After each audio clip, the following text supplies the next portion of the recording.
Hello বন্ধুরা, কেমন আছো সবাই? আশা করি সবাই খুব ভালো আছো আর সবার দিনটা খুব ভালো কাটুক। তো তোমাদের কাছে আজকে আবার একটা নতুন ভিডিওতে চলে আসলাম, যেটা কিনা আরেকটা রেসিপি নিয়ে, মানে রেসিপি মানে কি ওই আর কি। এই যে দেখো, আজকে আমি করব কিছু মাছের কিছু পদ করব। তো দেখতে পাচ্ছ এখানে কাতলা মাছ নিয়ে এসেছে ও, মানে আমার হাজবেন্ড। তো এখন সেগুলো কিছু রান্না করব। আর তোমাদেরকে আরেকটা জিনিস আমি শেয়ার করি, যেটা হচ্ছে কিনা এই যে মুড়ো দেখছো, কাতলা মুড়োটা মানে কাতলা মাছের মাথাটা, এটা দিয়ে না একটা দারুণ জিনিস করব।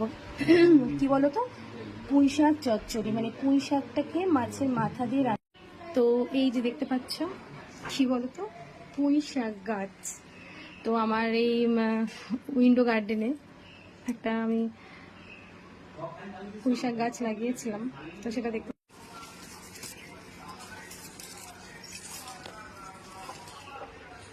এই দেখো, দেখেছ?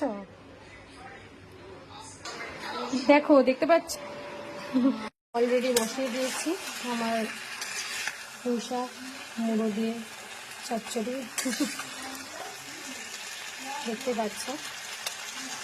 হ্যালো, আমার মুড়ো দিয়ে পুঁইশাক চচ্চড়ি। আর এদিকে দেখো না, পোস্ত হয়ে গেছে, সাদা পোস্ত, সাদা আলু পোস্তটা। আর এদিকে মাছ ভাজা,